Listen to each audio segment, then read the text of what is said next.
Hello everyone. एक बार फिर आपका स्वागत है आपके अपने यूट्यूब चैनल एबी क्लासरूम में। देखिए, परीक्षा वाणी किताब की एक टेस्ट सीरीज चल रही है जिसमें हमने पॉलिटी की वीडियो डाली थी। आज आपके लिए इतिहास की वीडियो लेकर आया हूँ मैं। देखिए, प्राचीन भारत के इतिहास से स्टार्ट कर रहे हैं। इतिहास के स्रोत चैप्टर है। पहला सवाल है आपका, प्राचीन कालीन ऐतिहासिक जीवनियों को सुमेलित कीजिए। एक तरफ दे रखे हैं आपके राइटर और एक तरफ बुद्धचरित किताबें दे रखी हैं और इधर इनके राइटर दे रखे हैं कि किसने लिखी है। देखिए, पहला है आपका बुद्धचरित्र। बुद्धचरित्र को किसने लिखा है? यह आपके लिखी है अश्वघोष ने, 3। दूसरा है आपका हर्षचरित्र। हर्षचरित्र के हैं आपके बाणभट्ट। फिर है आपका विक्रमादेव चरित्र, इसके हैं आपके बिल्हड़। फिर है आपका रामचरित्र, इसके हैं संध्याकृत नंदी। और अगला है आपका नव सह संकचित, इसके हैं आपके पदम गुप्त। इस प्रकार इसका आंसर है आपका बी। अगला है, देखिए, प्राचीन कालीन किन ग्रंथों में षोडश जनपदों का उल्लेख है? ऑप्शन है आपके ए अंगुत्तर निकाय, बी भगवती सूत्र, सी दिव्यावदान, डी ए और बी दोनों। इसका आंसर है आपका डी, ए और बी दोनों, यानी अंगुत्तर निकाय और भगवती सूत्र दोनों में षोडश जनपदों का उल्लेख है। अगला सवाल है आपका, यूनानी लेखकों को उनकी रचनाओं के साथ सुमेलित कीजिए। देखिए, इधर दे रखे हैं आपके लेखक मेगास्थनीज, टालमी, अज्ञात लेखक और प्लिनी। इधर पुस्तकें हैं Natural Historica, Indica, Geography, Periplus of the Erythraean Sea. देखिए, इनका मैच करना है हमें। मेगास्थनीज इंडिका, टालमी जियोग्राफी, अज्ञात लेखक पेरिप्लस ऑफ द इरिथ्रियन सी और प्लिनी नेचुरल हिस्टोरिका। इस प्रकार इसका आंसर आपका बनता है ऑप्शन सी। चौथा सवाल, चीनी यात्रियों के विवरणों के अनुसार सुमेलित कीजिए। ए फाइयान, बी हुइंगसांग, सी इत्सिंग, डी चाउजू कुआ। ये आपके लेखकों के नाम हैं। इधर है ये यात्री हैं, ये चीनी यात्री। इधर आपके किसके काल में आए हैं? ये पहला चंद्रगुप्त द्वितीय के समय की राज्य स्थिति का वर्णन करा इन्होंने। दूसरा है इन्होंने हर्षवर्धन के समय की राजनीतिक स्थिति। तीसरा वेशभूषा, खान पान। और चौथा चौलकालीन इतिहास। हमें ये बताना इन चीनी यात्रियों ने किस चीज़ का वर्णन करा है। मैच करते हैं।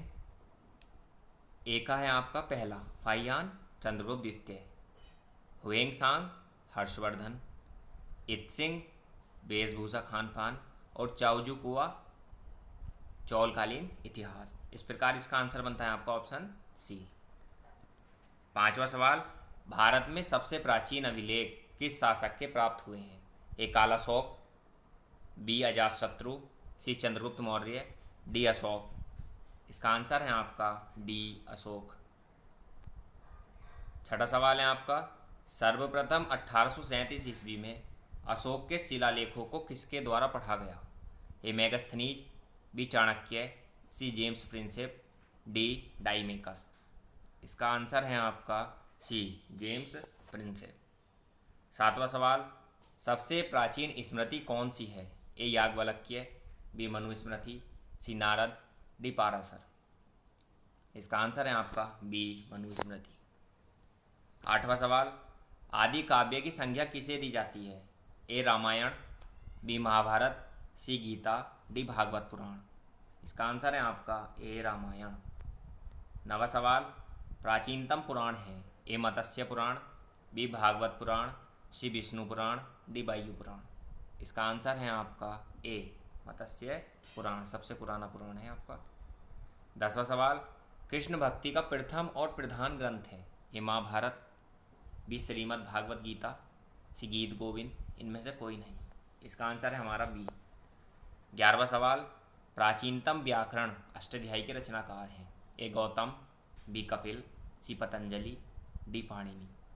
इसका आंसर है आपका डी पाणिनि।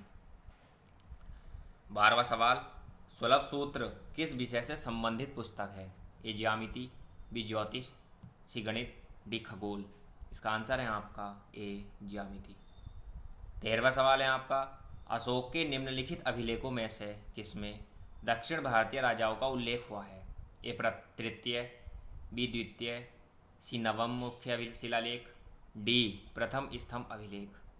इसका आंसर है आपका बी द्वितीय मुख्य शिलालेख। 14वां सवाल है आपका, निम्नलिखित कथनों पर विचार कीजिए।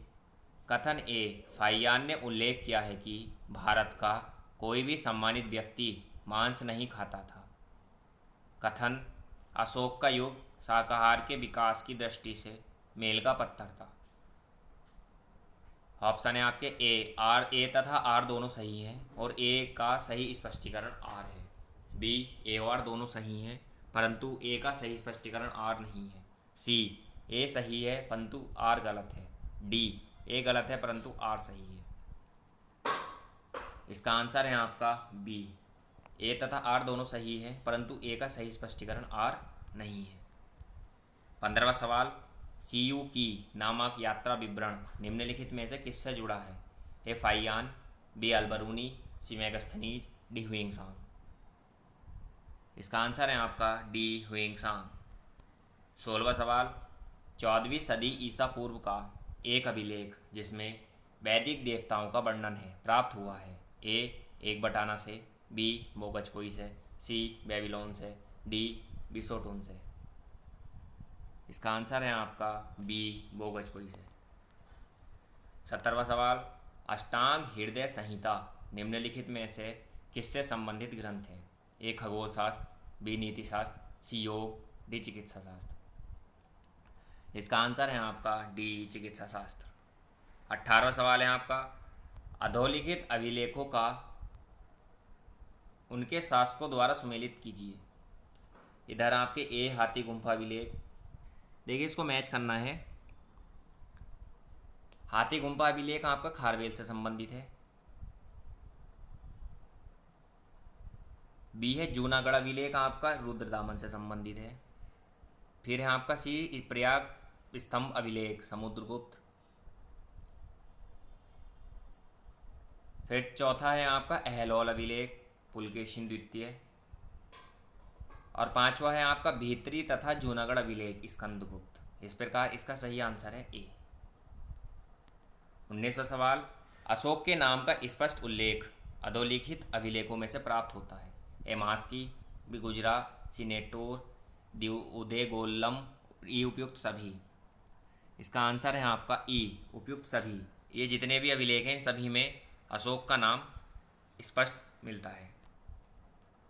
20वां सवाल, मध्य एशिया के बोगजकोई अभिलेख में विभिन्न वैदिक देवताओं के नामों का उल्लेख हुआ है।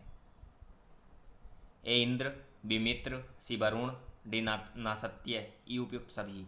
इसका आंसर है आपका ई उपयुक्त सभी। अगला है आपका 21वां सवाल, इनमें लिखना है कि प्राचीन ऐतिहासिक ग्रंथों एवं उनके रचनाकारों को सम्मिलित कीजिए। ए अर्थशास्त्र, बी मुद्रा राक्षस, सी कथा सरित सागर, डी बृहत कथा मंजरी, ई महाभाष्य, एफ मालविकाग्निमित्रम, डी मृचकटिकम। देखिए अर्थशास्त्र के लेखक कौन है? चाणक्य। अब देखिए हम ऑप्शन से उठा सकते हैं। सबसे पहले हमें मिला अर्थशास्त्र। अर्थशास्त्र की रचना किसने करी है? आपकी चाणक्य ने। और एक ही ऑप्शन ऐसा है जिसमें पहले पर 2 दिया हुआ है ए। इस प्रकार देखिए ए का दूसरा, बी का पहला, सी का चौथा, डी का तीसरा, ई का छठा,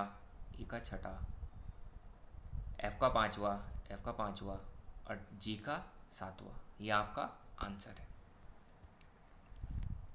ये आपकी इतिहास पॉलिटी का प्राचीन भारत के इतिहास में से इतिहास के स्रोत का एक्सरसाइज थी। मैं आशा करता हूँ कि आपको बहुत पसंद आई होगी। इसी तरीके से आपको इसमें से जो आपकी परीक्षा वाणी है सामान्य अध्ययन की, इसमें ऑब्जेक्टिव क्वेश्चन है आपके देखिए जितनी भी परीक्षाएं आपकी आने वाली हैं उन सभी के लिए बहुत मोस्ट है, इसलिए आप जितनी भी वीडियो डलती हैं उन्हें देखते रहें, लाइक शेयर और सब्सक्राइब करते रहें। Thank you.